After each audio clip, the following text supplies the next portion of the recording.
Jadi sebenarnya apa itu slang? Slang is very informal language that is usually spoken rather than written, used especially by particular groups of people. Definisi ini diambil dari Cambridge Dictionary. Definisi lain, slang adalah bentuk bahasa yang umum digunakan, dibuat dengan adaptasi populer dan perluasan makna kata-kata yang ada, dan dengan menyusun kata-kata baru tanpa memperhatikan standar skolastik dan aturan linguistik di pembentukan kata-kata. Umumnya terbatas pada kelompok sosial tertentu atau kelompok umur. And I know it sounds too linguistics, but don't worry, gak usah khawatir, karena slang word punya arti loh di bahasa Indonesia. Artinya adalah bahasa gaul. Seperti yang kita tahu, bahasa gaul ini hanya dipakai oleh orang di kelompok tertentu, dan biasanya adalah digunakan oleh remaja. Mereka pakai slang word itu biar ngerasa feel connected to each other. Dan ternyata, bahasa Inggris juga ada bahasa gaulnya. Mau tahu apa aja? Nah, ini dia some examples of English slang words. Yang pertama ada chill, lalu ghosted, kemudian sus, lalu tea, and then salty, and the last one, to be honest. Yuk, kita bahas satu-satu. Chill, to calm down, to be easygoing, it's okay. Atau artinya sama seperti santai aja, atau kalem aja. Dan contoh penggunaannya gimana? Ini ada percakapan antara Melissa dan Kirsten. Katanya Melissa, "What are you up to tonight?" Malam ini mau ngapain? Terus Kirsten jawab, "Chillin'," atau nyantai aja sih kayaknya. Lalu ada lagi percakapan antara Michelle dan Sarah. Katanya Michelle, "I'm so sorry." Aduh, maaf banget ya. Lalu Sarah jawab, "It's chill." Santai aja, nggak apa-apa. Kurang lebih artinya seperti itu. Itu kata yang pertama, chill.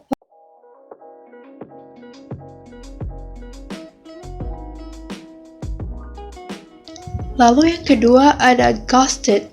When someone who you have been seeing or in contact with suddenly stops responding and disappear as if they never existed like a ghost. Kalau orang Indonesia sih biasanya nyebutnya di ghosting. Jadi misal kalian lagi PDKT atau make a move sama seseorang, tapi ternyata orang itu pergi ninggalin kalian gitu aja with no reason. It's called ghosted or ghosting. Terus cara pakainya gimana? Ini ada contoh percakapan antara Emily and Brian.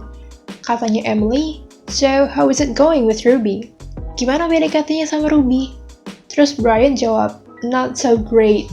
Ya gitu deh, she's not replying to me or taking my calls. Dia udah gak pernah balas chat aku, angkat telepon juga enggak.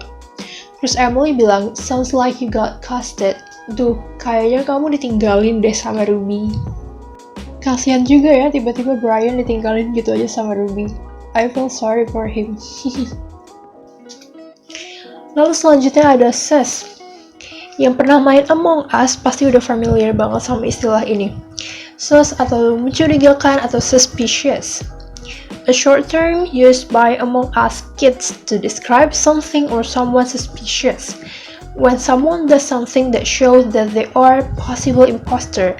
Contohnya, si merah dan si biru lagi ngomong. Blue and red. Kata biru, "Guys, red kinda sus." Guys, merah agak mencurigakan deh. Terus kata si merah sebagai bentuk defense-nya dia, "No, you are sus." Apaan sih? Kamu kali yang mencurigakan.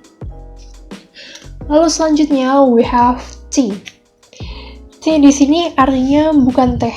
Sebenarnya iya sih, tea artinya teh, tapi dalam konteks ini artinya bukan teh ya. Tapi it is the best kind of gossip, typically shared between friends. Jadi artinya seperti gosip. Contohnya, oh my god, I've missed you so much. What is the thesis? Ya ampun, kangen banget, udah lama gak ketemu. Jadi, ada gosip terbaru apa nih? Ada lagi, I heard something about him. Artinya kurang lebih, ada gosip baru loh tentang dia. And then the next one, we have salty. Salty di sini artinya bukan asin, tapi being salty is when you are upset over something little. Artinya kamu kesal atau sebal sama hal kecil. Contohnya, chill bro, don't be salty. Santai aja dong, jangan kesel gitu. Atau, oh my god, stop being so salty. Ya ampun, jangan dikit-dikit kesel gitu dong. And then the last one, we have to be honest. Artinya sejujurnya, jujur, atau kalau boleh jujur. Contoh penggunaannya gimana sih? Nih, yang pertama ada to be honest, he is so cute. Kalau boleh jujur, dia lucu sih. Lalu contoh lainnya ada percakapan antara dua orang, person 1 dan person 2. Kata orang yang pertama, I love his new song. Aku suka banget sama lagu barunya. Terus kata orang kedua, to be honest, I really don't at all. Sejujurnya, aku nggak suka sama lagunya sih. Nah, itu tadi contoh dari English language. Thank you so much for watching. I hope you are having a great day. Bye!